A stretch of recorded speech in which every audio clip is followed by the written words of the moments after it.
Non, non, non.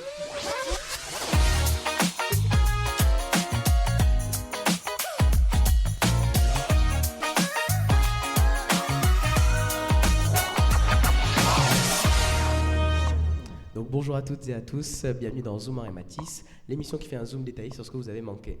Nous sommes en direct du Quai des Arts à Cugnot, aujourd'hui le 28 mars 2026. Notre radio prend le contrôle non pas du lycée, mais d'une salle d'exposition pour une émission spéciale. Derrière nous, nous avons l'exposition Mu, un titre mystérieux qui nous parle de métamorphose, de passage et de papier peint déchiré, et ses portraits de chambres secrètes. Nous recevons aujourd'hui Juliette Masse. Bonjour. Bonjour, merci. Et nous sommes avec notre team, et bien sûr à la technique Caillou. Bien le bonjour. Bonjour. L'exposition s'appelle Mu.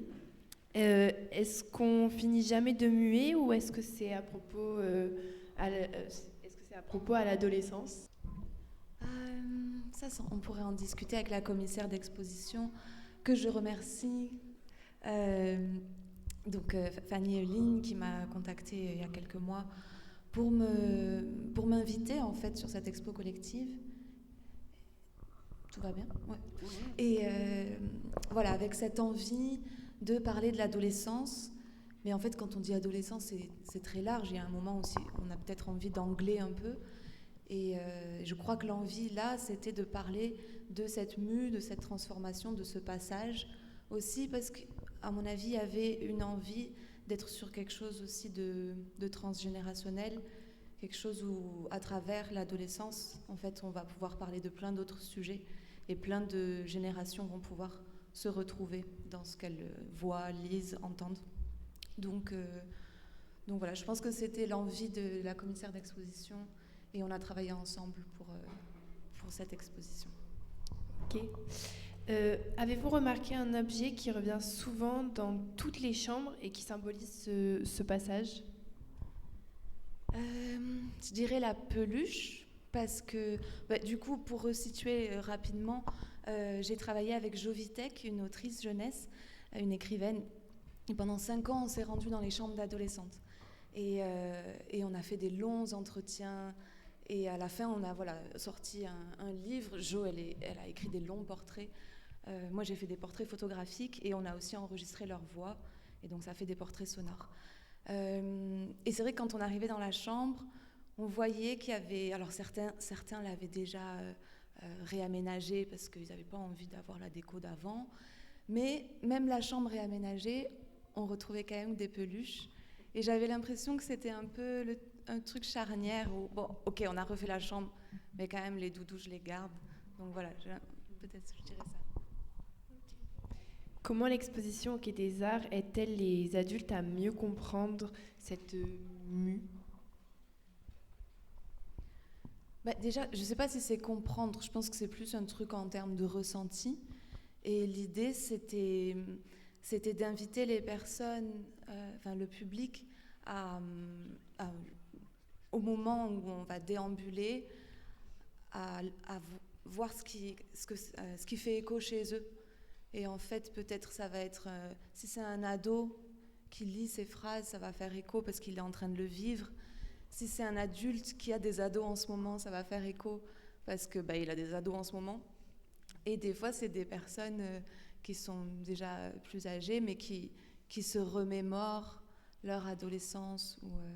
Et donc voilà, c'est un peu... nous, juste, on propose quelque chose pour que des souvenirs remontent. Voilà. Et tu parles de ressenti, enfin j'interviens. L'exposition, effectivement, elle est vivante, elle n'est pas là. Je n'ai pas l'impression, en tout cas, que ce soit une exposition d'art où on va venir juger une œuvre. Elle est participative. Il y a un flipper, il y a une bonne arcade, c'est ça. Et puis il y a une plateforme inclinée qui a été réalisée aussi, où j'ai vu plein de jeunes adolescents passant par là, jouant avec ces espaces-là. C'est une exposition vivante où le but étant de se remettre dans la peau d'un adolescent pour les adultes, et pour les adolescents, on essaie de retrouver un espèce de jeu autour de cette exposition. Enfin, moi, c'est ce que j'en ai perçu. Je ne sais pas si c'est un petit peu le cas de tout le monde Oui, autour de la oui, table. c'est vrai. Et De ce pour- côté-là, c'est une réussite, quoi. Et pour les enfants, d'imaginer un peu comment ce sera à l'adolescence. Peut-être. Ouais, comme tu as dit, moi je sais qu'à la préparation, je suis arrivé un peu en avance et j'ai passé 3 heures sur la borne d'arcade jusqu'à la fermeture. Mais c'était addictif. Mais j'aimerais revenir sur ce que vous avez dit, que ça touche un peu tous les adolescents. Je sais qu'il y a une phrase que j'ai entendue dans un audio d'une adolescente qui parle du stress de pronote. Et c'est pour ça que j'aimerais revenir sur vous qui sont là. Le stress de pronote, comment vous le vivez, Charline, Sandra, Ludmila? Alors, moi, personnellement, c'est un gros stress parce que maintenant, avec Parcoursup, on dépend que des notes, C'est ça. des activités extrascolaires et tout. Du coup, le fait d'avoir Pronote, bah, on peut suivre en temps réel toutes nos notes. Et même des fois, il y a mes parents qui me disent « Ah, t'as eu ça en telle matière ?» Et je suis pas au courant, quoi. Donc bon, on est là... Et des fois, Oui. je réouvre plusieurs fois Pronote. Toute la journée, je suis là. Est-ce que j'ai eu des nouvelles notes? Est-ce que c'est Oui. addictif à un moment donné? C'est ça. Oui, Bah, et puis bon, pour nous, malheureusement, on peut plus rien cacher à nos parents parce que s'ils ont le malheur d'avoir Pronote aussi, Je crois que c'est pas un malheur, ils sont un peu obligés de l'avoir, non? Pour votre malheur. Oui. Non, mais ça rajoute une pression. C'est comme, je sais qu'en ce moment, on parle beaucoup de charge mentale et tout pour les jeunes, surtout les adolescents qui se construisent. Et Pronote, ça rajoute une pression constante, en tout cas. En tout cas, moi, c'est comme ça que je le vis. C'est une pression, une charge. Je sais que si j'ai une mauvaise note, il y aura des conséquences, je pourrais pas faire ça. Et du coup, ça rajoute une pression sur l'école. Déjà que l'école de base est un peu oppressante. Pronote, ça rajoute encore plus de pression, quoi. Pronote et Parcoursup en soi. C'est ça les deux. C'est ça, par contre, surtout quand tu arrives en première, au terminal, ils regardent ces dossiers-là, tu es là, waouh, ok, bon, faut se tenir à carreau et tout. C'est vrai, c'est vrai. Et il n'y a pas d'espace pronote dans l'exposition, du coup. Oui, pardon, vous avez une question? Ah, pardon.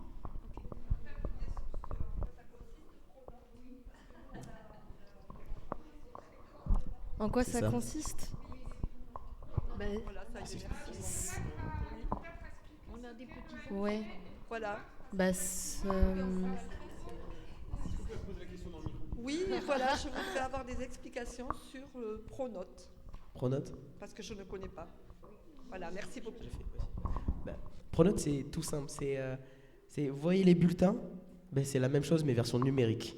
Et au lieu d'avoir les notes via la copie en premier, les profs mettent d'abord les notes sur cette plateforme numérique et les parents ont des accès et les profs. Et du coup, ça regroupe toutes les notes, le bulletin, les appréciations, les observations, les heures de colle, tout ce qui touche à la vie scolaire. Ouais. C'est C'est ça. ça, c'est tout à fait ça. Il n'y a plus possibilité de modifier une note avant de rentrer. Alors Charline vient vous présenter Pronote sur sa tablette pour que vous ayez un visuel de ce flicage des notes permanent. Oui. Waouh. Ah. C'est ça. D'accord. Aux États-Unis. Waouh. Donc Ils ont petit point Pronote, effectivement, c'est bien d'établir ça n'existait pas il n'y a pas si longtemps que ça, finalement. À ton époque, ça n'existait pas, Pierre. Mais après, la pression sur les notes, ça a toujours existé, ça c'est. Ouais. Après, à l'époque, Merci pour cette question. Merci beaucoup. Je vous invite aussi à aller écouter le portrait sonore de Betty, Betty qui est juste derrière nous, là, en 2 mètres à 2 mètres de haut. Ouais. Parce que dans son portrait sonore, elle va nous le dire aussi. Est-ce que tu veux qu'on lance un petit extrait du portrait de Betty, puisque Alors, là, l'extrait sur Pronote, il est vraiment loin dans le... D'accord, dans alors le truc. vas-y, je t'en prie. Je voulais juste lire ce qu'elle dit, où elle dit c'est... elle évite d'aller sur Pronote. C'est stressant, Pronote. Les lycées prennent en compte mes notes depuis la 5e pour nous accepter ou pas. Toutes les moyennes, les félicitations, tout compte. Et si j'ai pas de bonnes notes ou de félicitations, je pourrais pas aller au lycée des Arènes à Toulouse. Voilà, c'est un extrait du portrait de Betty et c'est vraiment pas la seule qui nous parle de ça. C'est vraiment presque tous les jeunes avec qui on a parlé ont cette pression constante de quelque chose qui est mis à jour constamment, quoi. Moi, j'avais une question pour le public. Vous, quand vous étiez adolescent, adolescente, c'était quoi qui se retrouvait le plus sur vos murs de chambre? Qu'est-ce qu'il y avait qui était le plus, qu'on voyait le plus? Oh. Chanteur? Clo-Clo? Les posters. Salut les copains. Oui. Les peluches, on y revient. Peluche et poster? Ok. Ah. Ouais. Des phrases phares, c'est vrai. Les Vous phrases avez ça, phares, vous les posters et les peluches. Je répète parce que du coup je vous ai pas donné de micro, je suis ça. désolé, mais pour que ça passe sur le podcast. Ah.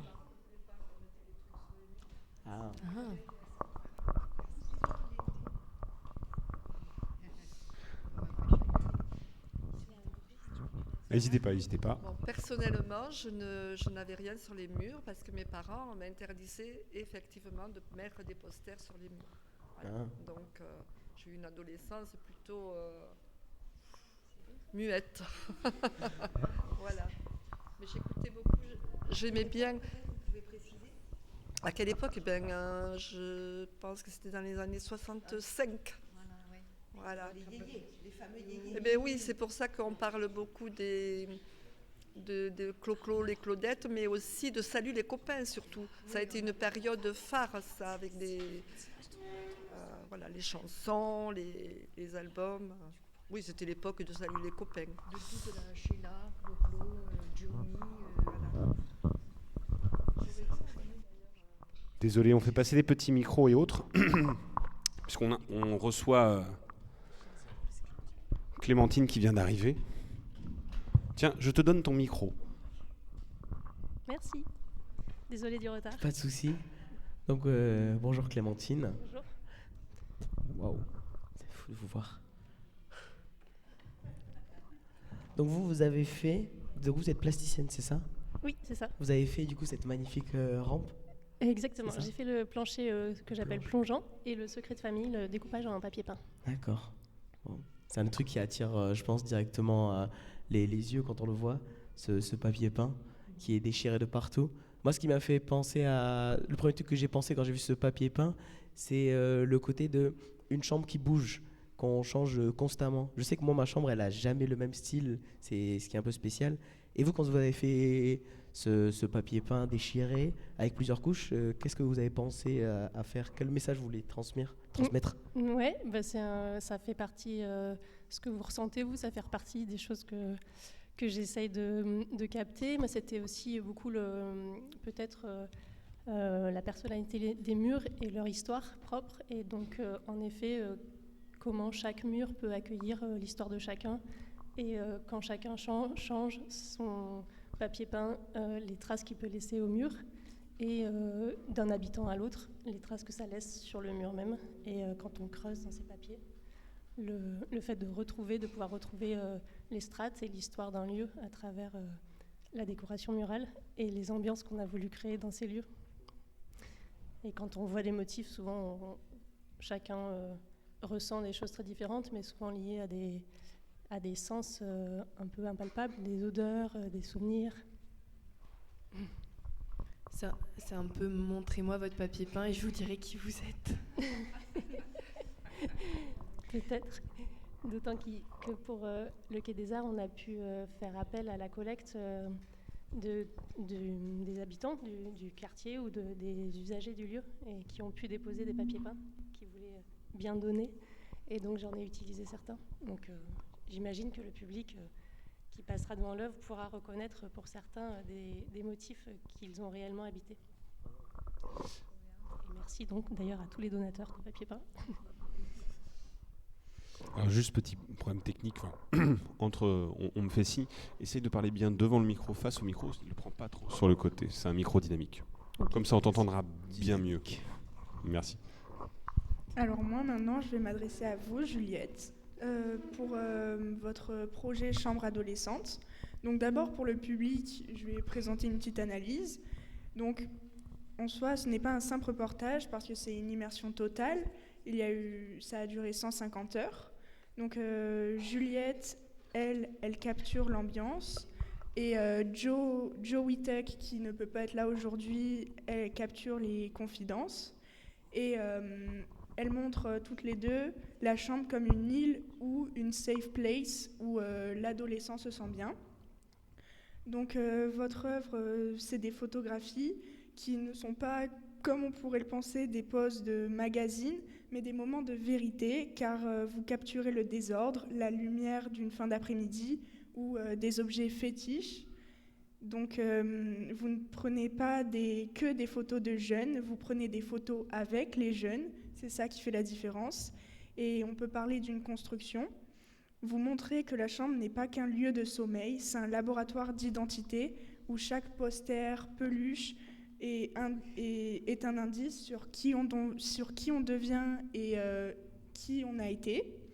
Donc, moi, je dirais que le mot qui décrit le mieux votre travail, c'est l'immersion, parce que, comme je l'ai dit, vous avez passé 150 heures dans ces chambres.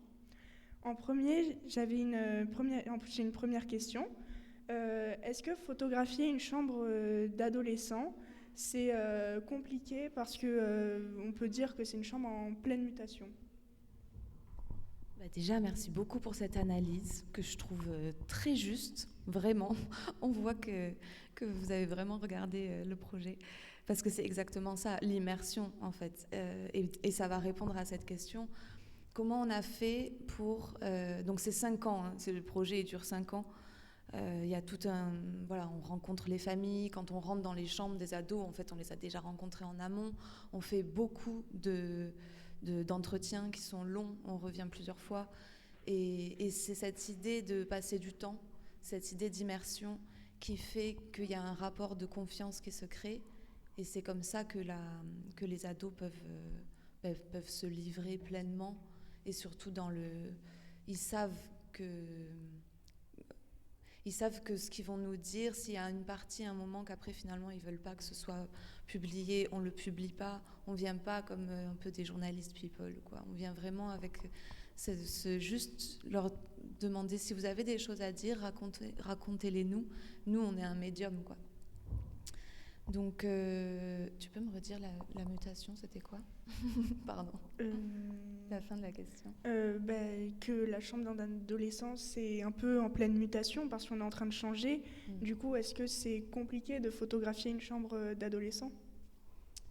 Moi, ce qui se passe, en fait, c'est que je suis venue à chaque entretien, je suis là. Donc Jo, elle mène l'entretien, mais finalement, ça devient vite une discussion à 3. En plus, Jovitech, c'est pas la même génération, donc on se retrouvait quand même avec 3 générations et on échange, on partage plein de choses. Donc au moment où je reviens à la fin, je reviens toute seule faire les photos, les ados et moi, on se connaît déjà très bien. Et surtout, je reviens, j'ai relu tous nos entretiens et tout, et moi, ça me stresse quand je fais les photos. J'ai toujours hyper stressée avant un shooting. Du coup, pour m'enlever ce stress, je me fais une liste de toutes les choses dont on a parlé.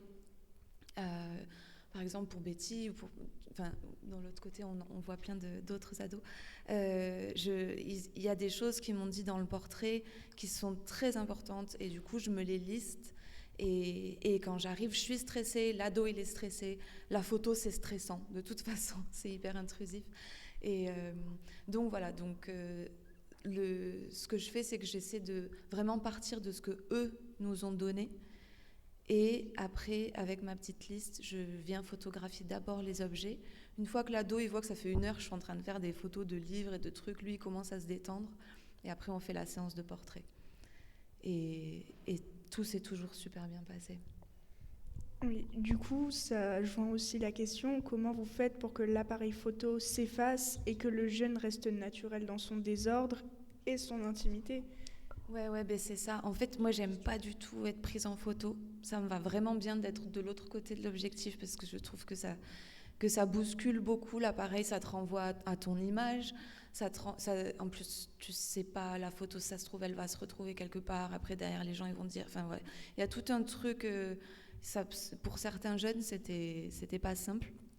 Et donc, c'est intrusif. Donc, la seule façon de pallier à ça, c'est de créer un vrai lien avec la personne. Et si ce lien, il est créé, ça reste un exercice qui n'est pas facile, mais très souvent, on finissait en rigolant. Enfin, il y a ce truc aussi à un moment de lâcher et on y va. Et donc j'ai des super souvenirs des shootings. Je peux juste raconter rapidement l'histoire de Mina. Mina, le jour où je suis arrivée, donc on parle d'une ado qui était en décrochage scolaire et tout ça, et le jour où je suis arrivée, elle pouvait pas, elle a eu un moment de panique, et elle m'a dit je veux pas les photos, je veux pas. C'était pas possible pour elle, elle avait vraiment trop de stress. Et du coup, j'ai dit non, mais t'inquiète pas, on va faire d'abord. Donc, je fais des natures mortes, des photos de sa chambre, de ses habits, tout ça. Et puis, je lui dis bon, si tu veux, je te mets devant la fenêtre, on commence à faire le portrait. Et là, presque crise d'angoisse, quoi. Bon, et ben, tant pis, il n'y aura pas de portrait de Mina. Et je lui dis c'est pas grave, Mina, on fait pas de photos. En fait, il y a aussi un moment où ce que ça raconte, finalement, c'est que pour Mina, il n'y aura pas de portrait. Et ça va comme ça, parce que le but du projet, et de toute façon le but quand on est avec les ados, c'est aussi à un moment de les écouter et d'avoir du respect pour ce qu'ils nous disent, quoi. Et puis juste avant la fin du shooting, il y a son chat qui lui a sauté dans les bras. Elle l'a pris dans les bras, elle m'a regardée, j'ai senti que c'était bon, et donc j'ai fait un portrait d'elle où son chat cache son visage, et comme ça elle était ok pour que ça se passe. Mais juste pour dire, en fait le maître mot à se souvenir, c'est juste le respect du sujet quand on photographie. Et rappeler prendre le temps du coup aussi. Prendre le temps aussi d'interviewer, de mettre à l'aise. Pour préparer cette petite émission, moi j'ai demandé aux 4 jeunes qui tiennent cette émission de me donner des musiques qu'ils écoutent tout seuls dans leur chambre, qui leur font se sentir bien. Et on va commencer par la première pour faire une petite pause musicale, permettre aussi aux gens dans la salle d'aller profiter un petit peu du café croissant, parce que le but c'est de manger des croissants et de boire du café, hein. C'est pas que de nous écouter parler, et du chocolat chaud.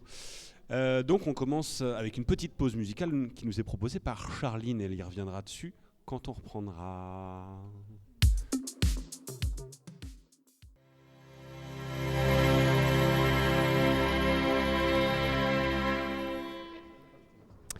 Et donc on a eu 2 chansons proposées par Charline que tu écoutes dans ta chambre, toute seule. Oui. Waouh. C'est ça? Tu nous expliques un peu pourquoi ces 2 choix? Alors, en premier, c'est la musique Feelings Don't Lie d'Offenbach. Parce que c'est un groupe de DJ que j'aime beaucoup depuis que je suis toute petite. Et cette musique, je sais pas, je l'aime bien, elle me donne envie de danser. Et après, on a Don't Look Back in Anger de Oasis. Ça part d'une histoire où c'est mon papa qui me faisait écouter Oasis quand j'étais petite. Et j'ai toujours continué à écouter Oasis. Et c'est un groupe de rock que j'aime bien. Mais alors, moi, ce qui m'étonne pas mal, c'est que la deuxième chanson, c'est ce que j'écoutais quand moi j'étais adolescent. Et avouons-le, je ne suis plus adolescent, comme le fait remarquer très souvent Mani. Donc, c'est quand même une chanson qui a traversé un peu les époques et qui, malgré tout, est toujours écoutée dans les chambres d'adolescents. C'est toujours intéressant.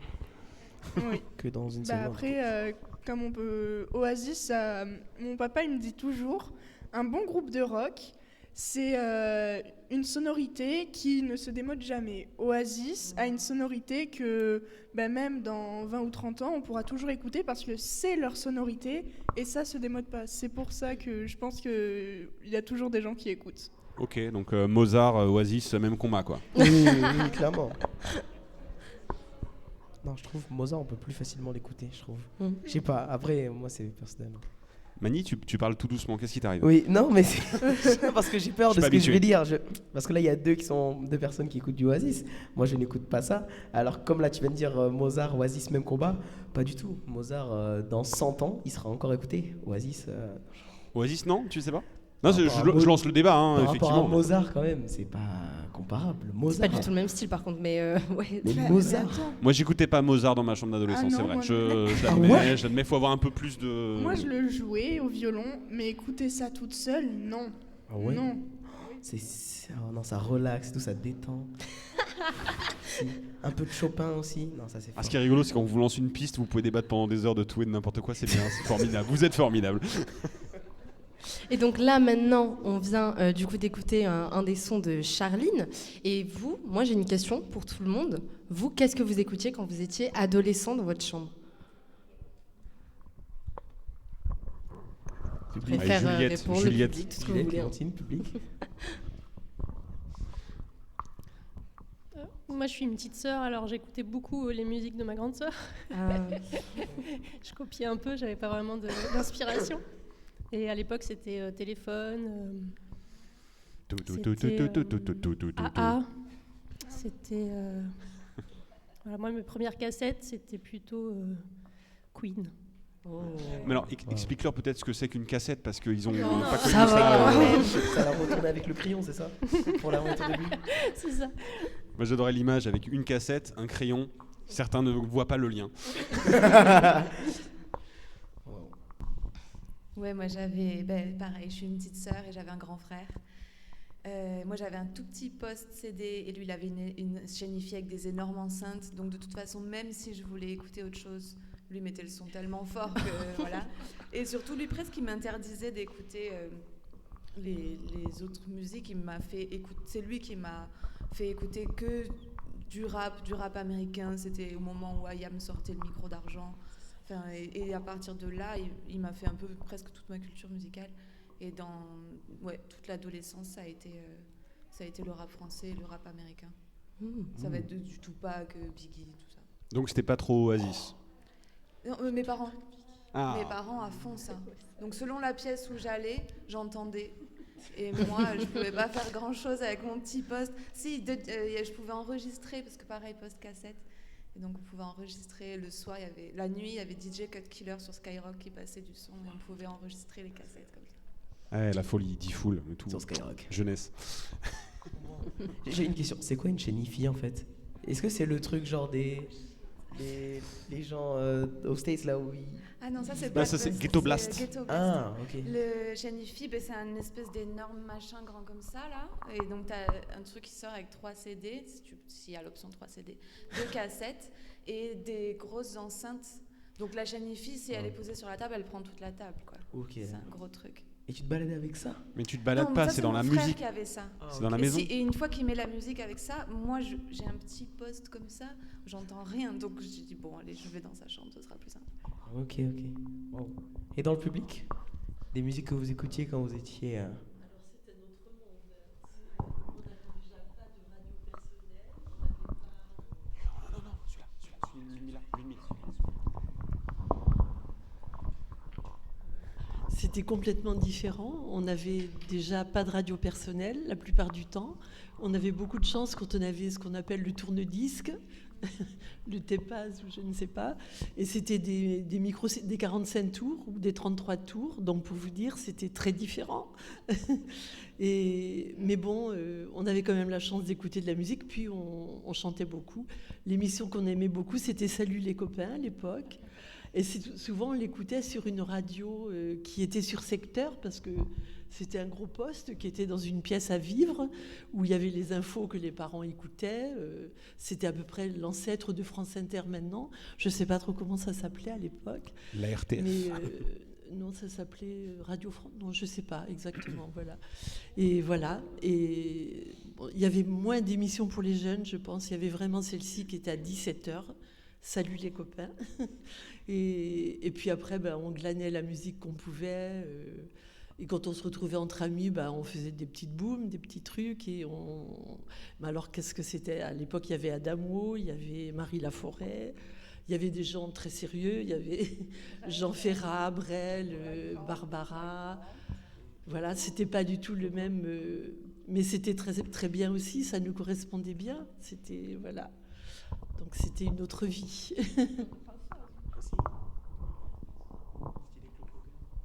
Merci. D'autres personnes du public? De musique d'adolescent? Moi, je vais parler de mon adolescence. Moi, j'étais dans l'époque où vous parlez de Salut les copains. Nous, c'était les boys band et les girls band. Eh oui. Donc moi, j'écoutais les Spice Girls. Eh ouais.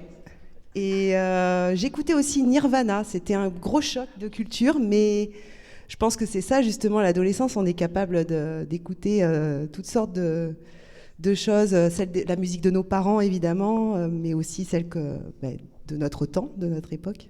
Voilà. D'autres réactions? ABBA? Ah, c'est plus de la génération de mes parents, je dirais, moi, ABBA, quand même. Donc oui, plus les années 80... Les L5, oui, c'est vrai. Oui, oui, tout à fait. Aussi. Qui sont revenus au goût du jour, d'ailleurs. Oh, super, on voyage à travers le temps, à travers les musiques d'adolescents. Super. Merci pour ces révélations. Ouais. Merci. Donc moi maintenant je vais revenir à vos questions parce que du coup on avait coupé. Dans le dossier, il est dit que vous avez la crainte d'être intrusive et comment l'empathie, ça peut devenir un outil dans le travail. Un outil plutôt de travail aussi. Là ça marche, oui. C'est même... Moi, des fois, ça me dessert un peu, ce truc d'empathie. Parce que... Enfin, ça me dessert. Évidemment, ça permet de créer du lien. Et comme je disais tout à l'heure, ce lien, c'est ce qui va permettre derrière de pouvoir faire des images dans des conditions de respect et de voilà, il y a vraiment quelque chose qui se passe. Par contre, moi, ce qui m'est arrivé plusieurs fois, parce que je suis photographe, je travaille souvent au Liban, et en fait, ça m'est déjà arrivé dans des situations où je vois la personne tellement mal ou tellement voilà, traversée par des émotions que je pourrais tout à fait prendre en photo et ça fait la super photo de l'enfant qui est en train de pleurer ou je sais pas bien quoi. Et moi je pose l'appareil, je vais faire un câlin à la personne en face et du coup après je me dis moi je suis vraiment pas du tout une bonne photographe entre guillemets parce que j'ai pas ramené l'image donc mais je sais pas, je me dis quand on est en interview, quand on est en portrait avec quelqu'un, ce qui se passe c'est assez intense, c'est assez fort, c'est pas forcément toujours agréable, c'est un peu malaisant, mais j'ai l'impression que c'est le lien qui doit toujours primer sur la photo à la fin. Donc je dirais que cette empathie, elle permet cette humanité, on va dire, et tant pis si on n'a pas la bonne image. Oui, et on peut voir dans votre exposition juste en face de nous que vous choisissez aussi de photographier des objets comme des lits, des murs, des posters, mais aussi des objets plus étranges. Pourquoi faire ce choix aussi plutôt que seulement des visages d'ados ? En fait, nous, quand on arrive dans la chambre avec Jo au début, il faut se dire, ces ados, on les a vus quelques fois déjà, mais quand même, c'est bizarre. Imaginez-vous, vous me direz tout à l'heure, mais je vous dis, allez, je viens dans ta chambre. Donc là, on s'installe, je mets l'enregistreur, je mets on, et puis là, tu as 2 adultes qui sont assis sur ton lit. Tu vois, au début, on est un peu... qu'est-ce que c'est cette histoire quoi. Et donc, c'est vrai que pour rentrer dans les chambres, pour rentrer dans l'entretien, on partait souvent de ce truc-là, de dire, bon, qu'est-ce que tu nous montrerais ?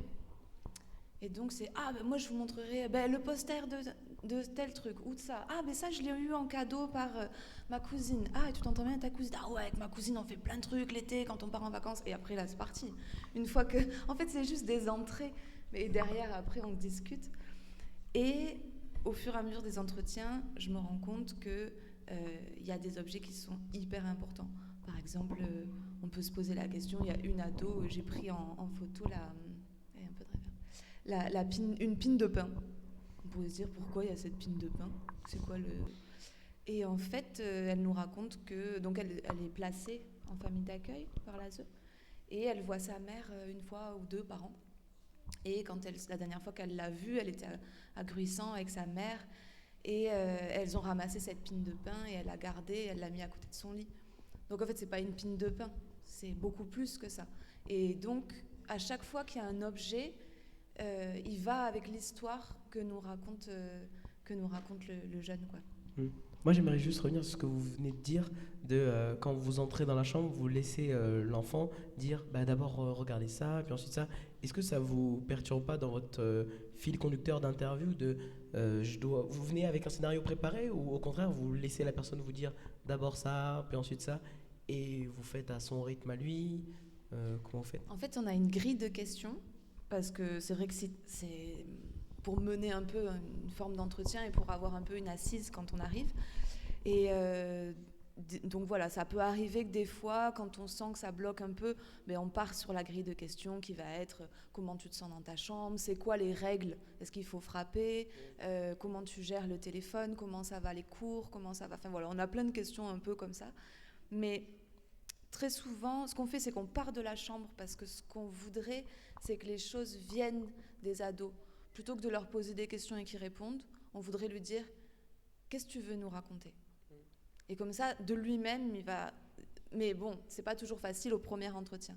Donc, pour répondre à la question, au premier entretien, on va un petit peu se baser sur notre grille de questions, histoire de briser un peu la glace et partir de ce qu'il y a dans la chambre pour avoir des entrées sur d'autres sujets de conversation. Mais dès le deuxième entretien, on s'assoit et je dis « Bon alors, comment ça s'est passé ton contrôle de maths, là, que tu n'avais pas eu le temps de réviser et tout ?» Et puis voilà, on catch up sur tous les trucs de la semaine d'avant et on n'a plus besoin de la grille de questions. Voilà. Et du coup, je vais en profiter pour rebondir sur ce que vous avez dit, le fait de faire des entretiens avec les ados dans leur chambre. On a pu entendre Émilie, qui a 17 ans, qui dit « Il y en a qui collectionnent les timbres, moi c'est les couteaux ». Lorsqu'on entend ça de la bouche d'une adolescente, comment réagit-on en tant que photographe ? Parce que moi, personnellement, j'ai trouvé ça surprenant de collectionner des couteaux à cet âge-là. Moi aussi. Je ne sais pas si vous avez vu un peu les photos qu'il y a dans le livre. Betty, est-ce que je l'ai exposée ? Oui, Émilie, elle est exposée sur le grand mur de la galerie. Là, elle est debout sur son balcon, comme une super-héros. Émilie, en fait, du moment qu'on l'a rencontrée, on a très vite compris qu'on rentrait dans un univers fantasy. Elle s'habille presque, ses habits de tous les jours, c'est une tenue de super-héros, quoi.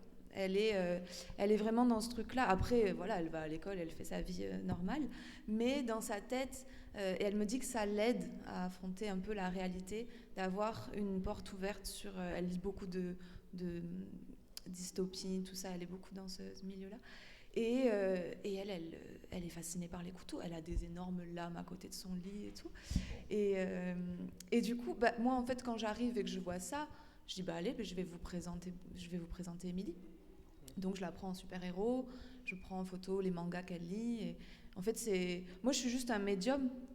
Et je peux peut-être rajouter mon regard dessus, mais c'était vraiment pour dire, je vous présente son univers. Ouais, c'est assez surprenant quand même. Oui. C'est drôle quand même.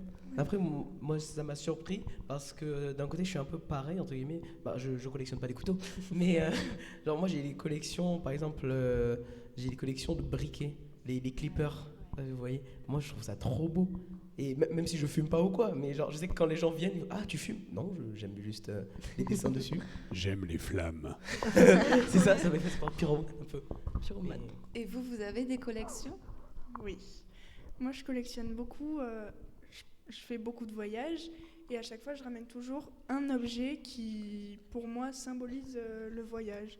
Donc, par exemple, à New York, on a été au magasin Lego. J'ai ramené une petite figurine qui me ressemble avec marqué I Love New York. Après, pour le Mexique, j'ai rapporté un petit sombrero qui est accroché. Et puis, oui, c'est ça. Moi, c'est plutôt ça. Ou alors aussi les Lego de collection. J'aime beaucoup les Lego de collection parce que plus dans le temps on avance, ça prend de la valeur vu que c'est des Lego de collection. Mais c'est aussi beau à mettre dans sa chambre et on se réveille le matin, on se dit ah oui, ça je l'ai fait et puis c'est un peu unique quoi. Mais je t'invite à aller voir le portrait de Yunig. Je sais pas où il est là dans le livre, mais Yunig il est à fond de Lego et dans sa chambre il a 2 meubles vitrines exprès pour ses Lego. Et il nous en a parlé pendant des heures. Il y a un moment, il fallait qu'on le ramène sur autre chose parce qu'il ne faisait que nous parler de Lego. Et après, aussi un dernier truc, je collectionne les sacs. Je suis une passionnée de sacs. Mais c'est Quel genre de sac ? Ah, plein de sacs. Le sac à ramen, sac à dos, sac à main, tout. Ah, okay. J'adore les sacs. C'est un truc, je sais pas, j'adore ça. Imagine, chez elle a des sacs de sacs. C'est trop bien. C'est ça. Alors les autres, qu'est-ce que c'est vos collections ? Lune Miela, dis-nous Je crois tout. que je ne collectionne rien. Je ne sais pas, mais j'ai pas l'impression. Maman, je collectionne un truc. Je collectionne vraiment rien, je crois. Après, j'aime beaucoup les Lego, ça c'est sûr. J'ai une passion pour les Lego. Mais je crois pas que j'ai quelque chose que je collectionne comme toi, genre non, je ne pense pas. Alors, moi, je collectionne les chutes de tissu. C'est un peu bizarre. Mais On ne juge pas. On a dit qu'on ne jugeait pas. J'ai une passion pour la mode depuis que j'ai 4 ans à peu près. Et en fait, à chaque fois que je trouve un habit avec des motifs ou même juste un habit, mais même si je peux pas le porter, je coupe des petits carrés et que je colle dans un grand carnet que j'ai à la maison. Et voilà. Génial. J'ai trop envie de voir ce carnet. Oui, et je collectionne aussi les paquets de bonbons. Ah oui, non mais en fait c'est un truc pour moi. Admettons quand j'en ai toujours de quand j'avais 5 ans, c'était un anniversaire, et ben quand je vais revoir le paquet de bonbons, je vais là, ah oui, ça correspond à ce moment de ma vie. Pour se souvenir qu'elle en a mangé. Hein. Alors, entre paquets de bonbons et tissus, moi j'ai envie de poser la question plutôt à Clémentine, qu'est-ce que tu collectionnes ou qu'est-ce que tu collectionnais ? Adolescente, je me rappelle pas avoir eu de collection non plus, hormis un peu les timbres, mais je crois que c'était un peu dans la famille plutôt qu'un choix personnel. Mais clairement, le papier peint. Donc, oui, voilà, c'est ça. C'était une évidence, mais du coup, c'est vraiment le cas. Donc, tu en as fait ton métier, mais il y a une passion. Super. Passion, papier peint. Moi, je sais que vous avez tous dit la plupart du temps les Lego. Moi, les Lego, je ne peux pas. C'est trop long. Oh non, c'est trop bien. Tu peux faire autre chose ou un truc de construction? Non, c'est trop compliqué. Je vais prendre le temps de... Trop compliqué. Mais ça détend. Non. Ça dépend. Toi, ça te détend. Lui, ça le tend. Oui, moi, je l'ouvre une pièce, c'est fini, j'arrête. Non, je suis même team. Oui. Moi, pareil, comme toi, c'est pas possible. Oui. Ça me tend. Non. Mais les trucs de patience, moi, que ce soit Lego, puzzle. Puzzle, ouais. Voilà, non, c'est bon, je peux pas. C'est vrai que moi, au contraire, moi j'aime bien les Lego. Je trouve que ça donne. Et puis surtout, si par exemple, ils ont sorti une nouvelle collection de fleurs ou de trucs, on ne tue pas les plantes. Et on a quand même des plantes chez soi. Moi, j'aime bien. Ouais, bof. Je suis un peu je sais pas, j'aime pas trop moi les bouquets de fleurs en Lego. Ouais, pourtant j'adore les Lego. Et un truc, je n'aime pas les puzzles. J'aime les Lego, mais j'aime pas les puzzles. Peut-être parce que les Lego c'est en volume, c'est quelque chose qu'on voit bien. Oui. C'est plat. Oui, je suis comme toi, moi.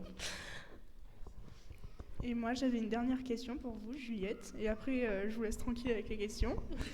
Donc, quelle est la chose la plus surprenante que vous ayez vue dans une chambre d'adolescent? Finalement, je vais boucler avec Betty, mais Betty, je vous cache pas que quand elle s'est inscrite, parce que nous, pour le projet, on vient sur le territoire et on propose aux ados qui veulent de s'inscrire au projet. On fait pas de casting des jeunes. Donc c'est vraiment des ados qui sont actants, on laisse un cahier et ils viennent s'inscrire. Et on a Betty qui vient, qui s'inscrit. Et on voit 12 ans. On se dit, ouais, 12 ans, est-ce que vraiment à 12 ans ça va... parce que peut-être, nous, on avait vraiment envie de parler d'adolescence. Est-ce que 12 ans, on ne savait pas trop. Et puis, on fait le premier entretien. Et là, elle me sort un livre d'art. Et elle me montre son peintre préféré. Et c'est Francis Bacon. Et là, je dis, bon, ok, d'accord. Et j'avoue que j'étais pas préparée à ça. Pour moi, j'imaginais trouver des posters, des objets un peu qu'on a dans nos quotidiens d'ados. Et là, je vois un livre d'art marqué avec plein de post-it, avec Francis Bacon, un buste aussi là qu'on voit en photo, parce qu'elle a envie de se mettre à la couture, et au stylisme et tout ça. Tout un livre sur la mode, truc, voilà. Mais c'est vrai qu'elle nous le dit à un moment dans le livre, on l'a cet extrait où elle dit... Francis Bacon, c'est mon peintre préféré, j'aime ce qui est fou. Et voilà. Et là, la rencontre avec Betty, après, s'ensuit énormément de réflexions autour de plein de choses. La peur d'avoir peur avant de mourir. Énormément de trucs qu'on ne s'attend pas avec un ado de 12 ans. Voilà. Peut-être on peut écouter le début d'ailleurs de l'entretien de Betty pour... écoutez un petit peu, avoir le son de ces portraits, si vous le voulez bien. On va pas le passer en entier parce que le podcast. Ça dure 1 heure. Des portraits en photo et en mots, réalisés par Juliette Masse et Jovitech.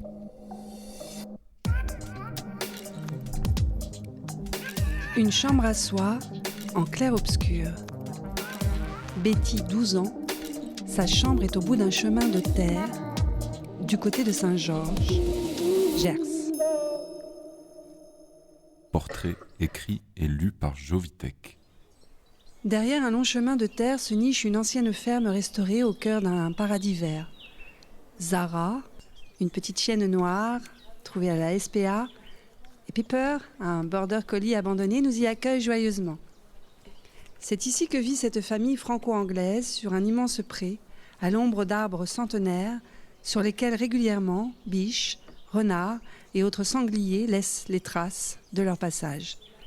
Un choix de vie de Sohani et Jean-Marc, d'offrir la nature et la sobriété à leurs enfants, tel un précieux luxe. On sent qu'on a le temps ici, que rien ne presse, ne dérange ni ne déforme. Je poserai volontiers mes valises pour y écrire. Je vais arrêter là l'extrait, mais du coup, c'est ce que vous pouvez retrouver aussi sur le site internet des éditions de La Martinière. Tous les portraits sont à l'écoute et ils sont tous passionnants, parce qu'on y découvre beaucoup de choses. Et c'est l'espace d'écoute aussi à l'écoute en espace ici. Et c'est aussi ce qu'il y a dans le livre, c'est ça? En fait, c'était un choix aussi qu'on a fait avec Fanny, d'accompagner le portrait de Betty avec le portrait sonore de Betty. Donc le casque qu'on voit là-bas, on peut écouter le portrait en entier, le portrait sonore en entier. Et je peux vous donner aussi nos petits marque-pages. Derrière, il y a un QR code pour aller écouter les portraits de tous les ados. Ouais, tiens, merci beaucoup. Et dans le livre aussi de La Martinière, à chaque début de portrait, on a un QR code qu'on peut scanner et pour tomber sur la page du podcast. Ça, c'est des livres qui font des liens Internet, c'est super. C'est trop bien. C'est transmédia, ouais. Merci beaucoup, Juliette. Merci à vous.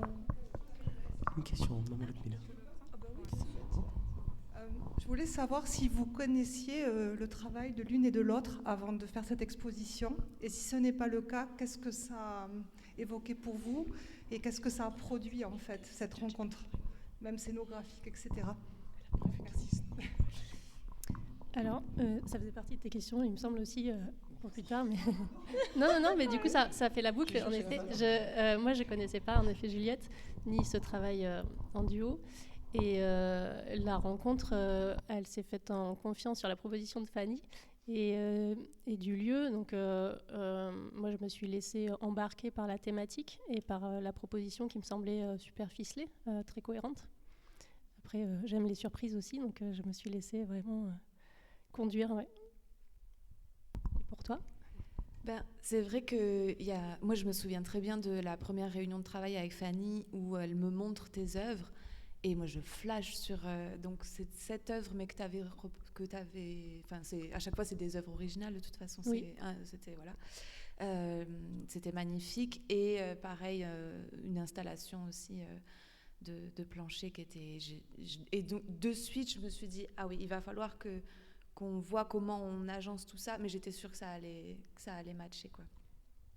Mais oui, là, on l'a vraiment fait expo collective via. J'ai l'impression que notre lien principal, c'était Fanny, mais ça a été hyper fluide.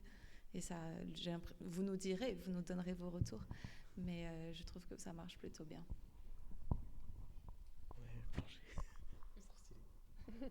Merci beaucoup pour cette question. Nous allons passer à Clémentine. Donc Clémentine, vous faites de l'archéologie domestique. Vous grattez les couches de papier peint pour révéler le passé. C'est comme si les murs de nos chambres avaient une mémoire. De plus, chaque motif de fleurs ou de géométrie représente une époque, une émotion, un ancien habitant. On comprend que l'adolescence, c'est justement ce moment où l'on déchire le papier peint de son enfance pour choisir le sien, tout en gardant les traces du passé en dessous. Du coup, vous utilisez le papier peint comme une peau en grattant les couches. Ça fait remonter le temps un peu, entre guillemets. Et première question, vous utilisez le papier peint, un matériau quotidien et parfois un peu démodé. Pourquoi est-ce pour vous le meilleur témoin de nos vies intimes ? Oui, c'est une bonne question, merci. Et merci pour l'analyse, c'est chouette de l'entendre comme ça, parce que j'en parle pas forcément comme ça, mais je pense que c'est une très juste conception du travail. Le papier peint, il est venu assez tôt dans ma démarche, plutôt au début pour ses qualités de papier. Je récupérais beaucoup de choses pour fabriquer des petites maquettes qui parlaient déjà d'espace intérieur. Et le papier peint, il est venu pour m'aider à créer des espaces qui est plus l'échelle humaine. Donc le motif répétitif, pour moi, amenait tout de suite une dimension à l'échelle 1 de la pièce, en fait. Donc les maquettes, quand sur une petite maquette, vous amenez un motif et répétitif, on comprend tout de suite que c'est un mur de 4 mètres, par exemple. Ça permettait ça sur les volumes, les travaux que je pouvais déjà faire, qui parlaient déjà de pièces, d'intérieur. Et ensuite, il m'a permis de travailler plus directement sur les lieux. Et ça, c'est vraiment le cœur de ma recherche aujourd'hui, c'est de comprendre dans un site, sur un lieu, qu'est-ce que j'ai envie de créer pour lui et qui va dialoguer avec le lieu.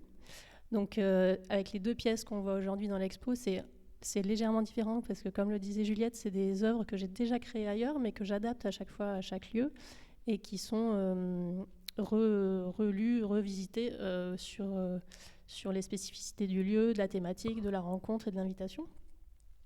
Mais les papiers peints, donc voilà, au début, ils sont venus vraiment pour leur qualité de papier peint. J'aimais beaucoup j'aimais beaucoup l'idée qu'ils puissent être fragiles, qu'on puisse les découper, les faire fondre, les brûler, et à la fois qu'ils puissent être très puissants en termes de monumentalité. On peut construire des choses qui ressemblent à des choses fortes et des choses puissantes comme un bâtiment, comme une pièce, et alors qu'ils restent en soi une matière fragile, qui peut être fragile en tout cas.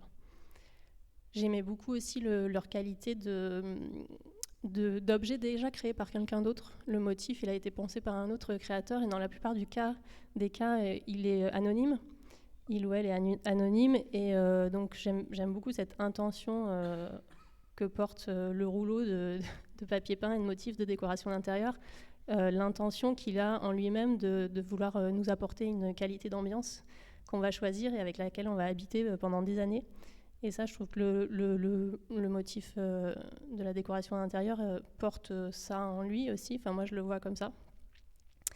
Et comme tu l'as dit, c'est un matériau très accessible du quotidien. Et ça, c'est une qualité aussi que j'aime beaucoup, même si tu disais qu'il est un peu désuet.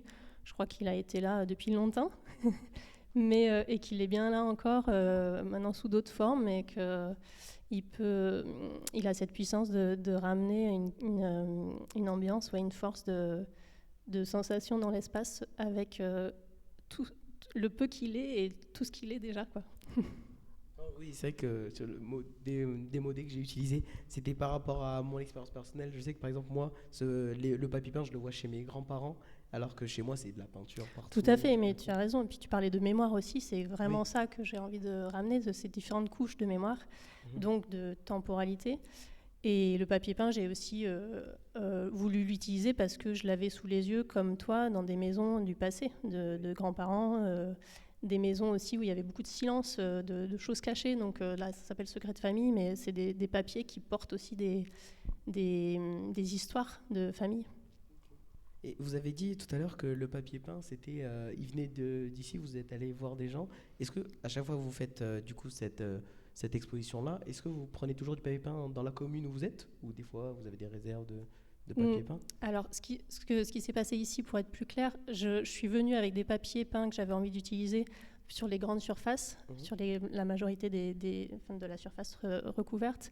Et j'ai proposé dans le cœur du secret de famille d'utiliser des motifs de papier peint que les personnes qui sont plutôt des usagers du lieu auraient bien voulu donner. Mais du coup, c'est plutôt le travail de l'équipe du lieu, ça, d'avoir fait appel aux usagers sous forme de petites annonces. Si vous avez des papiers peints à jeter, n'hésitez pas à les mettre là, et puis on les utilisera ou pas pour l'œuvre. Donc j'en ai choisi certains comme ça. Et dès que ça se présente, j'essaie de le faire. Ouais. C'est pas systématique, c'est pas possible tout le temps, ou ça s'y prête pas. Mais j'aime bien. Merci. Dans votre série Secret de famille, vous déchirez les strass de papier. Est-ce une une métaphore plutôt de la construction de soi? C'est une belle métaphore en tout cas, dont je parle pas forcément comme ça, mais je trouve que je pense que dans ma démarche artistique, j'aime beaucoup essayer de créer ces zones d'attention particulière. Donc là, moi, je parle plutôt d'espace construit, mais on peut complètement faire le parallèle avec l'espace intérieur de la personnalité. Et donc, on peut remonter autant le temps d'une architecture que le temps d'une personnalité, comme tu dis, ou de chaque période d'un être vivant pourrait être symbolisée par une couche, ouais. Est-ce qu'on se construit sur ce qui était là avant ou au contraire, on se construit sur la nouveauté?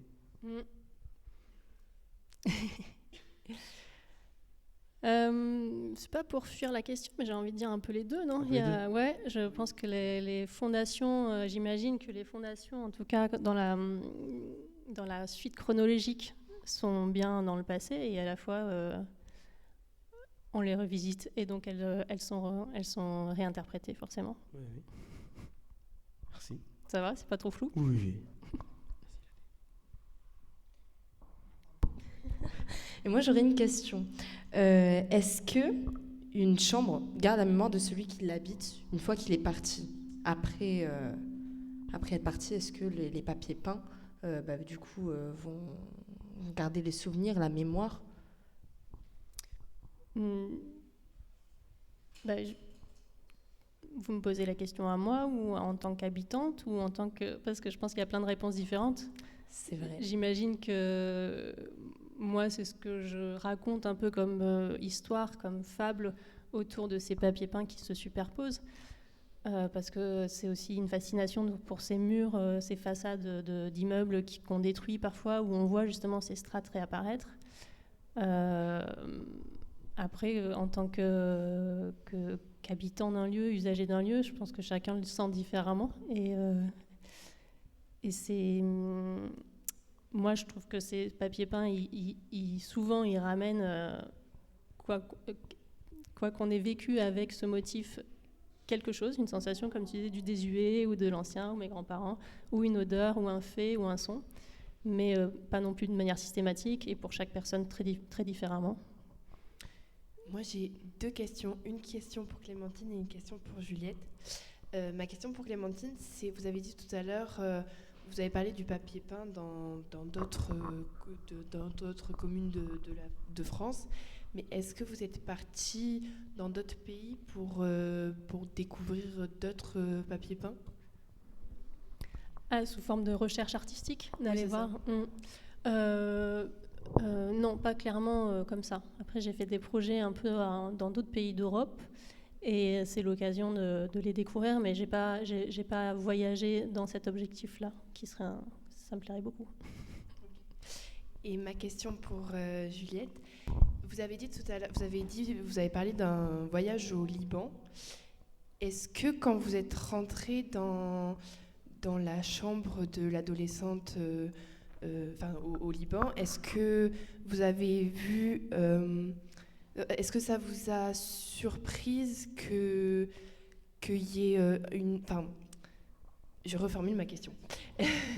Le fait qu'il y ait justement une autre culture, est-ce qu'à vous, ça vous a apporté quelque chose? Est-ce que vous êtes dit, c'est pas la même chose chez les autres, chez d'autres adolescents du monde entier? Alors juste pour clarifier, moi du coup je fais des reportages au Liban depuis une dizaine d'années, donc j'ai fait de nombreux voyages là-bas. Par contre, chambre adolescente, je l'ai toujours fait en France. Donc là, toutes les photos qu'on voit, c'est des ados en France. Par contre, là où je te rejoins, c'est que je me suis clairement demandé si je ne ferais pas chambre ado au Liban. Parce que hyper intéressant quand tu as envie de documenter une société, un pays, ce qui se passe, hyper intéressant de le faire avec le prisme de la jeunesse, quoi. Mais bon, ça a pris 5 ans de ma vie, là j'aimerais bien faire d'autres documentaires, mais bien sûr, je trouverais ça hyper pertinent d'aller faire chambre ado au Liban. Surtout que c'est une autre culture, il y a d'autres religions, c'est tout à fait... C'est ça, et que selon où tu vas, tu n'auras pas du tout les mêmes chambres.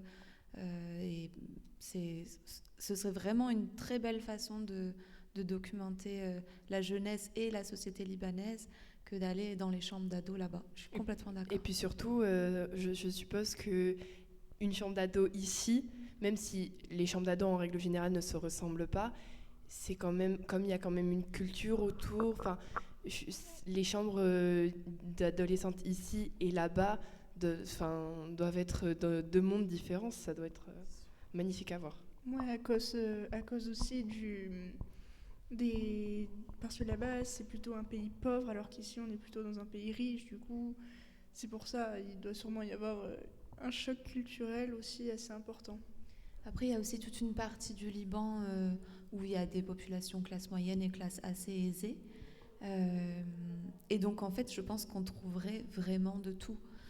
En termes de chambres, on trouverait des chambres où il n'y a pas le lit et les personnes dorment sur les matelas et elles sont plusieurs parce que c'est comme ça que ça fonctionne et c'est pas du tout problématique, c'est comme ça que ça fonctionne.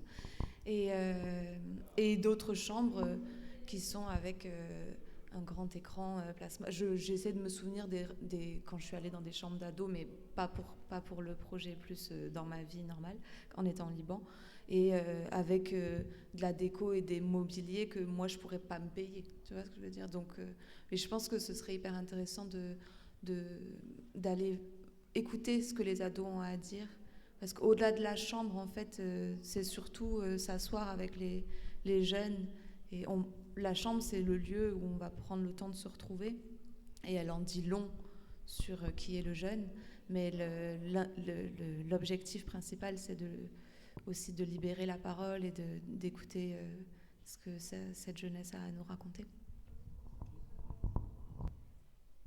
Merci beaucoup. On va faire une petite pause musicale pour laisser respirer nous et ainsi que les spectateurs.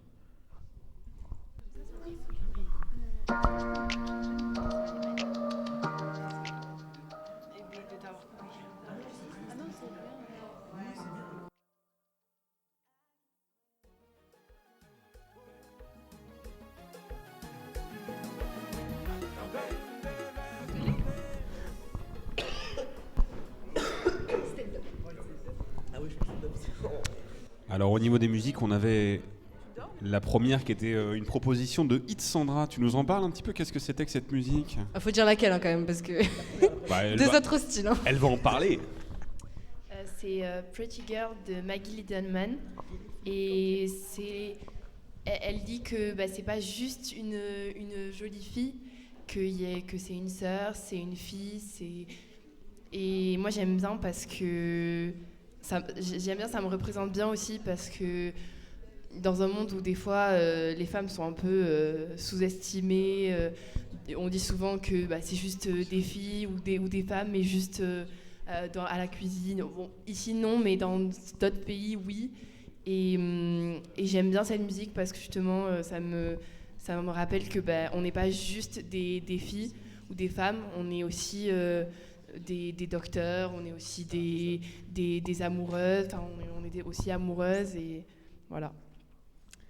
Et alors la deuxième, c'était Mani. Mani, tu nous expliques ton petit choix de chanson? Oui, moi aussi, il y a tout un message derrière. C'est une musique vraiment qui rappelle, mes cultures africaines. Par exemple, c'est vraiment je sais que ma mère écoute beaucoup ce style de musique, j'ai grandi avec ça. Comme vous avez dit, vous avez grandi avec des musiques de vos parents. Moi, vu que j'ai une maman noire et un papa blanc, j'ai vécu avec deux styles de musique. D'un côté, avec mon père, on écoutait Claude François, il aimait beaucoup Claude François. Et avec ma mère, on écoutait beaucoup de chanteurs qui faisaient de l'afro. Bon, après, c'est des chanteurs congolais, bien sûr. Koffi Olomide et Fally Ipupa. C'était les deux que j'écoutais beaucoup et que j'écoute encore maintenant. C'est des styles qui me tiennent à cœur. Et de voir maintenant, en ce moment, je vois un peu cette émergence, parce qu'il y en avait déjà avant, mais cette expansion de l'afro, même dans le rap français et tout, je trouve ça impressionnant. Je reconnais des sonorités où ça a chanté en lingala, la langue du Congo, la langue officielle. Entendre des gens chanter en français sur des sonorités que j'entendais dans ces musiques-là, et c'est ça que j'aime beaucoup. C'est un rythme qui me rappelle toutes les musiques de ma mère, le message qu'elle porte, et des Français qui rappent dessus, et j'aime beaucoup en tout cas. Et c'est pour ça que là, c'est 4 campés de Joey Doit Filer, qui lui n'est pas congolais par contre, mais j'aime beaucoup la musique. Voilà. En tout cas, ça dansait. Effectivement, pendant la pause musicale, il y avait des mouvements un petit peu de partout sur celle-là. J'ai vu. Ça marchait pas mal. Je vais reprendre les questions avec Clémentine. Oui. J'avais une question, franchement, plutôt pas mal. Vous utilisez le papier peint et aussi des matériaux du carton, pardon, et des matériaux qu'on va dire un peu accessibles. Est-ce que vous voulez dire que l'adolescence, c'est un âge où l'on se construit avec ce qu'on a sous la main? Ben, pourquoi pas. Ouais. C'est très bien dit en tout cas. Moi, j'ai pas d'intention en utilisant ces matériaux de raconter quelque chose de l'adolescence, mais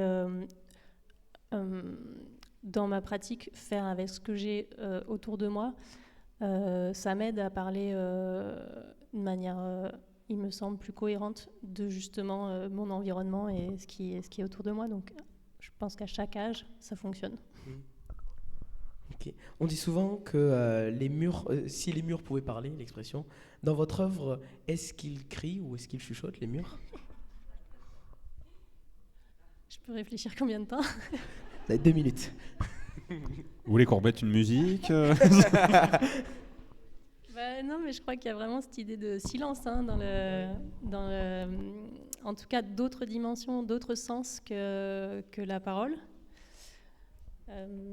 Voilà, donc c'est un peu une pirouette, mais je crois que justement, je peux pas, ni ils chuchotent, ni ils crient. Ils sont là, voilà, d'une autre manière, et ce qui nous permet de peut-être imaginer chacun comment on peut être autrement que dans ces qualités un peu normées, peut-être de la discussion, du dialogue. Il y a aussi un truc que j'ai retrouvé moi dans cette exposition, c'est le mot safe place juste derrière. Et comment vos œuvres traduisent-elles ce besoin vital de protection de safe place en l'occurrence?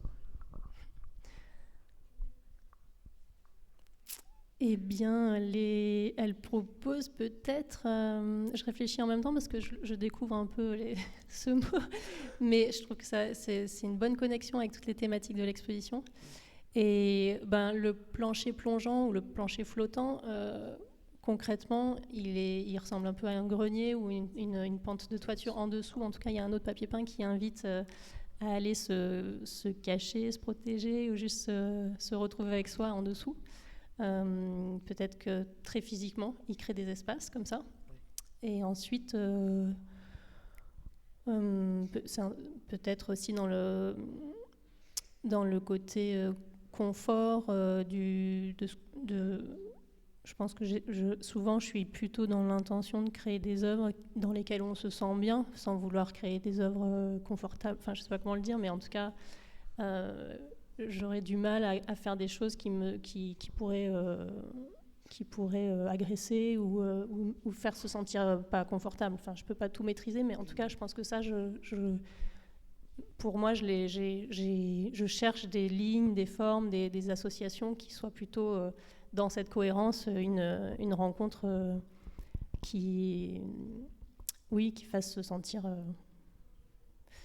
en tout cas, pas moins bien qu'avant. C'est ça. Excuse-moi, j'interviens, mais ce que je trouve assez intéressant entre vos deux discours, entre Juliette et le tien, Clémentine, c'est que vos œuvres, à chaque fois, vous parlez de ressenti, de sentiment, et c'est toujours dans l'intention, en tout cas, de faire quelque chose de chaleureux, d'encadrant, de ce que tu décrivais des portraits aussi, notamment, comment tu les faisais. Il y a cette notion de safe place qui apparaît, comme tu l'as dit, Mani, mais vous ne le dites pas aussi frontalement, mais on le ressent. En tout cas, quand vous parlez de l'œuvre, et ça se ressent aussi dans cette exposition. C'est votre approche, toutes les deux, pas de la même manière, mais à chaque fois, il y a cette espèce d'essayer d'entourer, de faire un cocon, en tout cas. Ça reboucle, en tout cas. Moi, c'était juste sur le papier peint. Je sais que moi, pour prendre l'exemple de mes grands-parents, encore une fois, ils ont du papier peint à relief. Est-ce que vous préférez faire plutôt avec du papier peint à relief ou du papier peint lisse? J'ai plutôt travaillé avec du papier peint lisse, mais quel genre de relief? Le motif fait un relief? Oui, le motif, oui, qui est un relief. Eh ben, les feuilles de baobab, là, comment ça s'appelle? Les feuilles ginkgo, merci. Elles sont un petit peu en relief quand on les touche. C'est vrai. Bon, mais je pense pas autant que ce que tu racontes. Mais oui. Oui, c'est vrai, c'est vrai. Ah.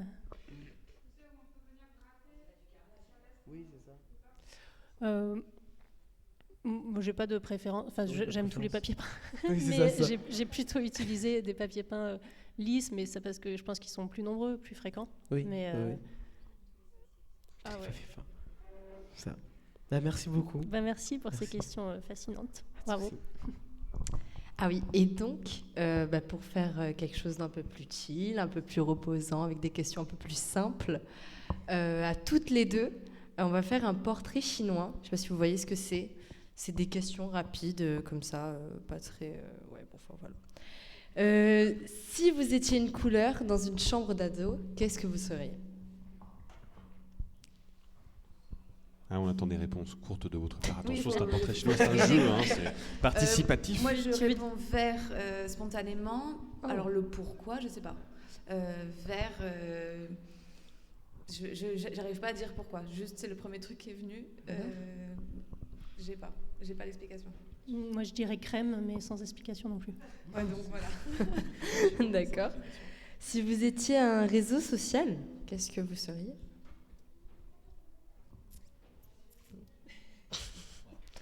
Moi, je réponds Insta aussi parce que photo, quoi. Mais, Ah ouais, bah oui. Parce que la photo, c'est au centre de ma vie et que c'est le réseau social sur lequel on peut le plus montrer ses images. Moi, j'en connais tellement peu. Pour répondre quelque chose, je dirais LinkedIn pour le rapport aux connexions plus sur les compétences. Je sais pas. D'accord, c'est très bien.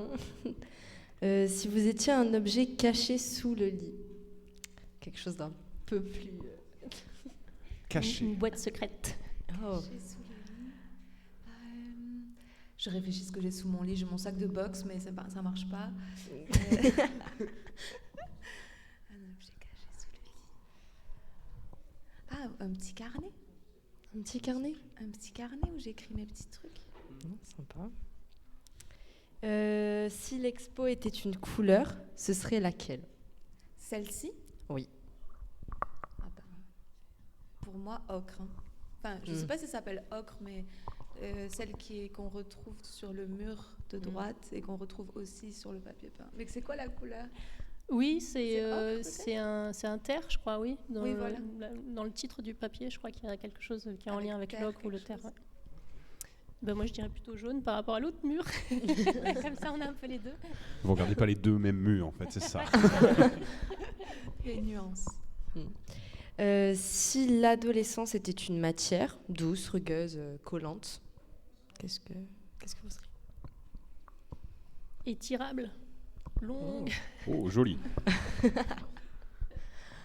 Ouais, moi, j'ai le velours qui vient. Oui, c'est tout doux.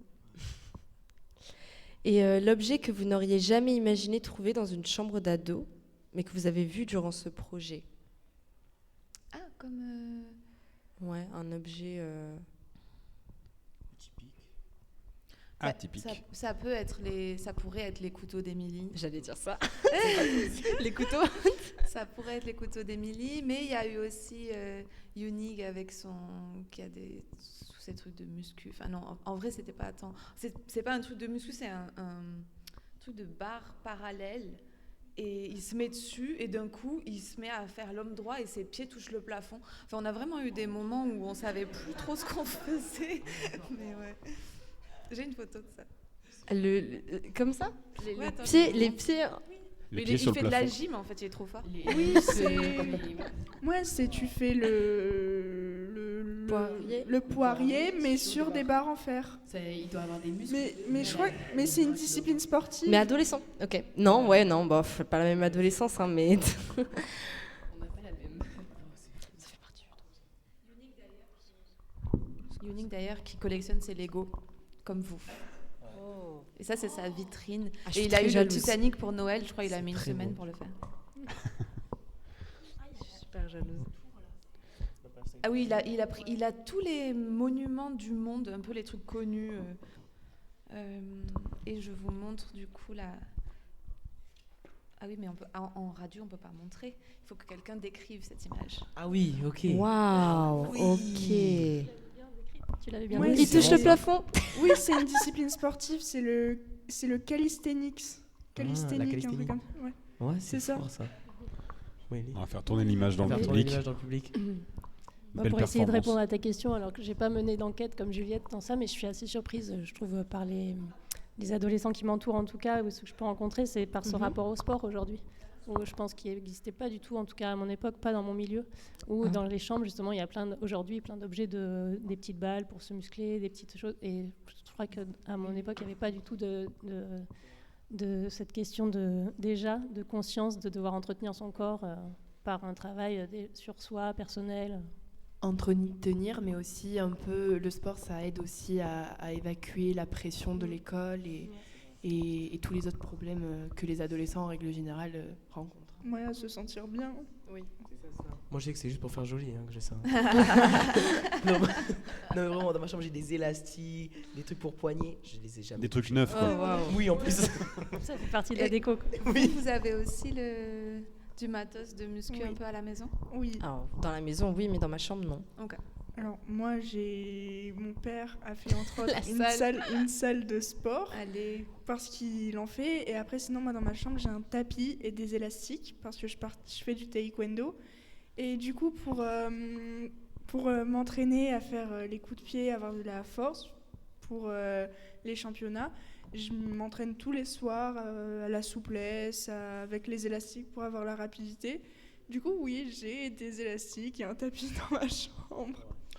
Alors moi j'ai un tapis parce que je fais un peu de yoga de temps en temps ou juste de la muscu, et après sinon j'ai pas, on va dire, d'équipement.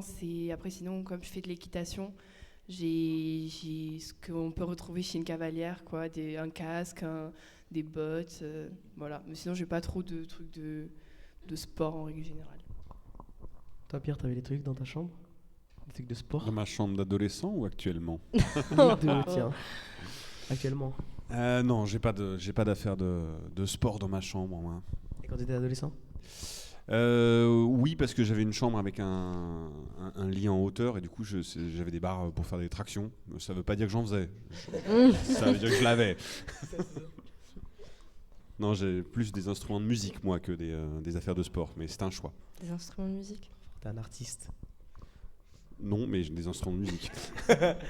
Moi, je sais que par exemple, moi je fais du basket. Du coup, je peux pas avoir un panier de basket dans ma chambre, mais j'ai les petits paniers de basket. Est-ce que ça compte comme un outil de sport? Oui. Ça marche. Pour le poignet. On te l'accepte. Je la maîtrise. C'est Sandra. C'est à moi. Je t'en prie. D'accord.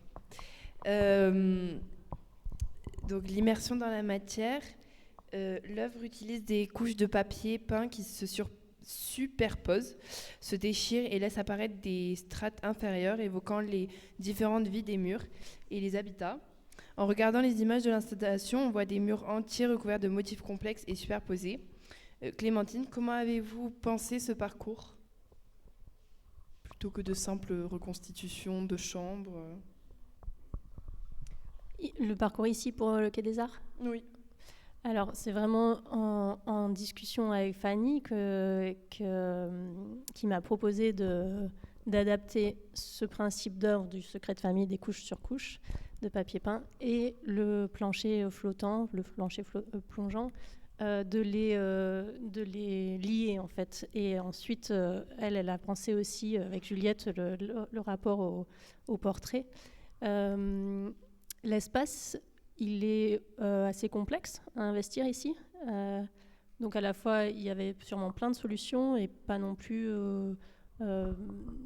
beaucoup de façons de s'installer dans les lieux. On va dire, si on veut travailler sur du mur qui serait du mur un peu traditionnel, on va dire du sol au plafond. Par exemple, moi j'aime travailler du sol au plafond et qui crée une sorte de lieu dans le lieu. Donc l'angle, il est assez pratique pour ça. L'angle de l'espace, du sol au plafond, c'était assez évident que c'était le meilleur endroit pour s'installer. Oui, du coup, ça répond aussi un peu à la prochaine question que j'allais vous poser. Pourquoi, du coup, ce format en XXL au lieu de, par exemple, des petites maquettes ou des... Ah oui, moi j'ai vraiment l'envie à chaque fois de m'installer à l'échelle du lieu et à l'échelle humaine.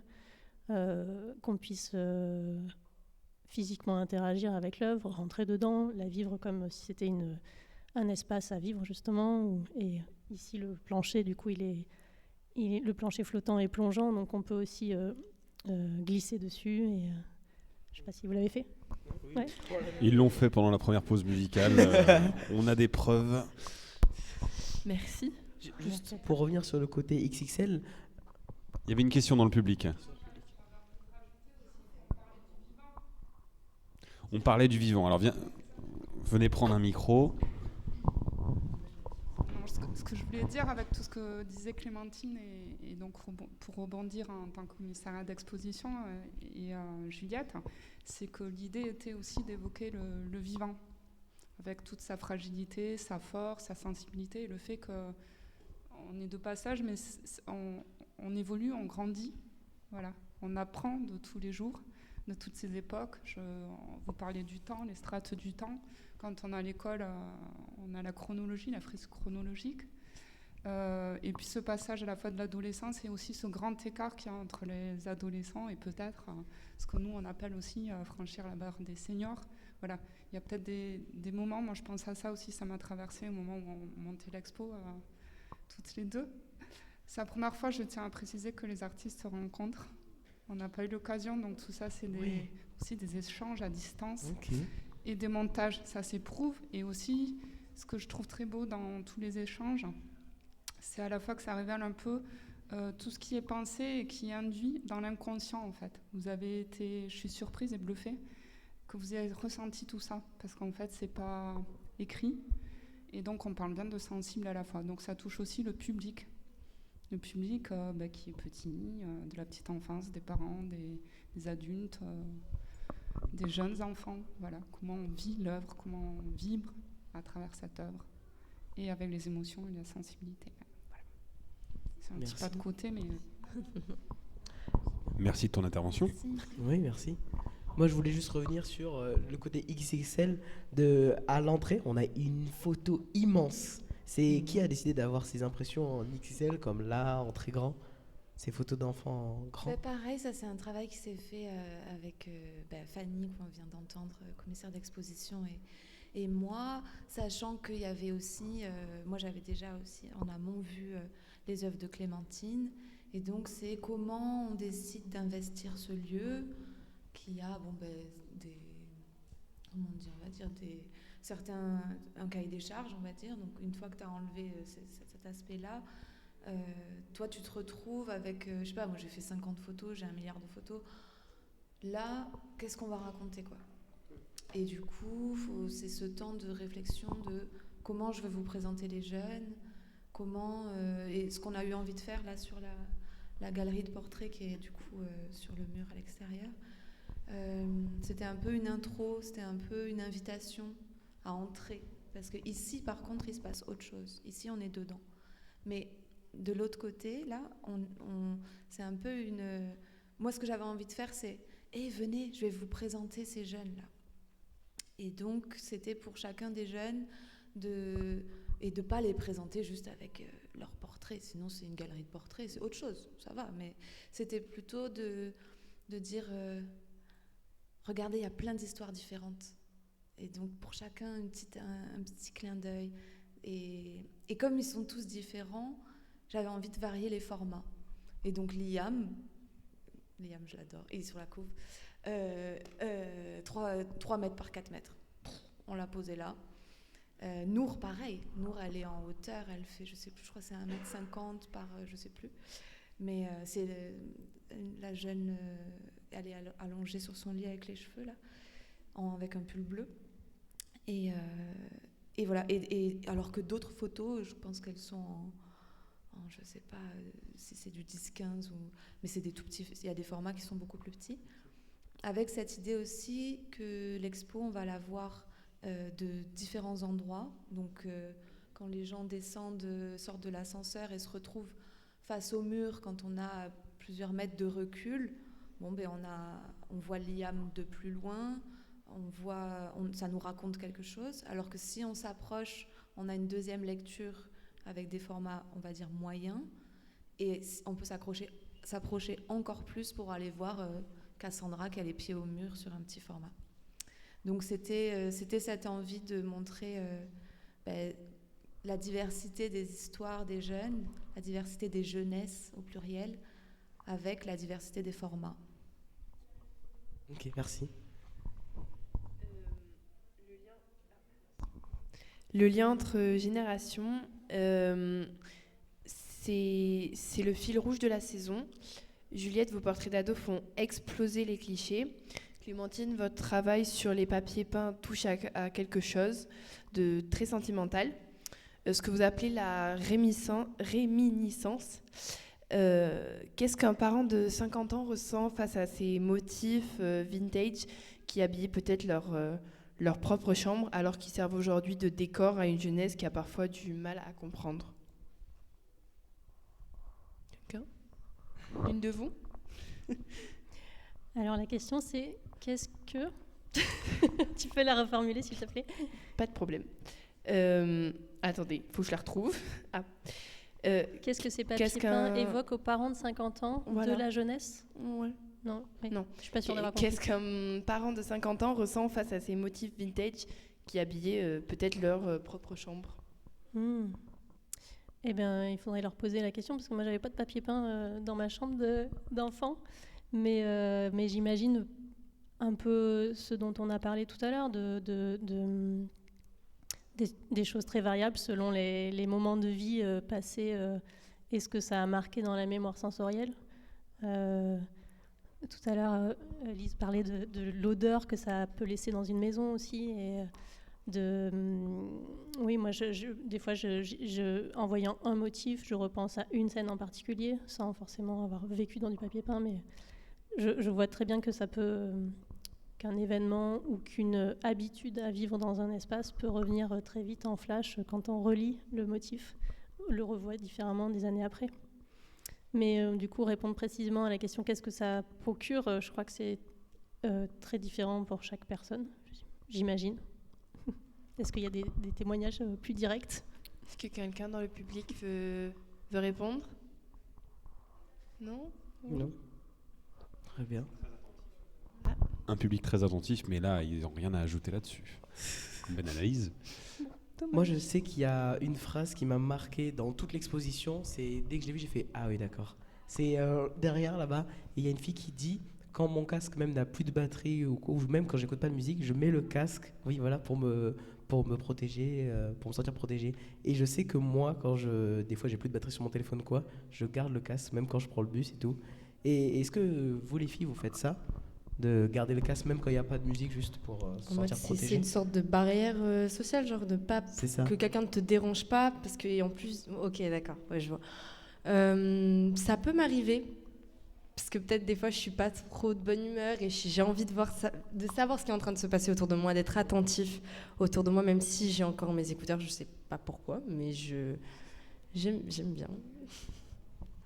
Moi, faut savoir que quand je suis dans le bus, j'ai mes écouteurs et j'écoute ma musique. Mais bon, une fois, ça m'est arrivé où il n'y avait plus de batterie et je les ai quand même gardées parce que, en fait, il y a un truc où des fois, on a besoin d'être tranquille sans que personne vienne nous parler, même à la maison. Et du coup, de garder ça, les gens, ils osent pas trop venir parce que du coup, t'es là, ils pensent que t'es en train d'écouter la musique ou quoi que ce soit, alors que... Non, t'as juste envie d'être tranquille avant d'aller en cours ou en rentrant de cours parce que la journée va être longue ou alors la journée a été longue. Vous avez de la chance parce que moi, justement, quand j'ai mon casque, c'est vraiment pile le moment où tout le monde vient me déranger. Pas trop, en vrai, pas trop à l'école parce que je le mets pas à l'école. Mais je sais que quand je suis à la maison ou par exemple chez mes grands-parents, quand j'ai mon casque, à chaque fois, j'ai des gens qui viennent qui me disent j'ai besoin de ça, j'ai besoin que tu fasses ça, machin. Ah non, mais ça c'est sûr. Mais même si moi ça me fait la même chose, ça me fait exactement la même chose. Mais je veux dire dehors, à l'extérieur plutôt, genre dans un espace public, moi on va moins me déranger alors que quand je suis chez moi, on me dérange, on me dérange. Voilà. Merci. Non, moi je vais juste dire ce que les ados ont dit. Par rapport à ce truc-là à la maison, Cassandra, elle dit J'aime bien discuter la nuit avec les copines, enfin tard, quand les parents sont occupés ou couchés. J'ai l'impression d'être libre à ce moment-là. J'aime quand on ne pense plus à moi, qu'on m'oublie. Il y a des moments où j'en ai envie, besoin. Et ça, c'est un truc qu'on retrouve souvent. Mina, d'ailleurs, elle le dit aussi. Elle dit la solitude, c'est ma batterie de récupération. Et en fait, j'entends ça beaucoup, une espèce de fatigue profonde, où des fois, il y a des moments où on se retrouve tranquille pour recharger les batteries, justement. Après, Mina, là, elle, quand elle le fait, de laisser les écouteurs, c'est vraiment un truc de un peu sécu, en lien avec la sécurité. Parce que quand tu marches toute seule en ville, en fait, c'est de ça qu'elle nous parle. Elle nous parle de harcèlement de rue. Et donc, si elle a les écouteurs, on lui parle moins. Et voilà. Et donc, c'est vrai que toute cette partie, c'est plutôt des phrases. Les ados nous ont dit des choses aussi hyper intéressantes sur la société. Ils vont nous parler de plein de thématiques. Et Mina va nous parler de harcèlement de rue. Ça, c'est un petit extrait où elle parle de ses écouteurs qui lui servent de protection. Et aussi, pour revenir à ce que vous disiez sur Mina, elle dit aussi, une personne m'a dit safe place sur TikTok. Ça veut dire qu'elle se sentait bien dans mon univers. Donc aussi, on voit que le regard des gens à cet âge-là, ça compte énormément. C'est important, oui. Ouais. Ben oui, Mina, en plus, c'est celle qui, du coup, a pas pu se faire prendre en photo ce jour-là. Mais après, j'arrête là-dessus. Mais c'est vrai que quand on a fait les entretiens, elle nous reçoit dans sa chambre. Sa mère n'était pas là. Elle nous avait proposé un thé. Et sa chambre est toute petite. En fait, ça me fait vraiment penser à cette cabane parce que donc c'est un lit superposé. Et en bas, il y a un petit espace avec un tapis et des coussins. Et donc, on s'est assis toutes les trois en tailleur par terre. Et on a bu le thé. Et on est resté 3 heures à discuter de plein de trucs. Et sous le lit superposé comme ça. Et c'est là qu'elle nous a dit qu'elle avait mis des photos de sa chambre sur les réseaux. Et quelqu'un a commenté en disant « safe place ».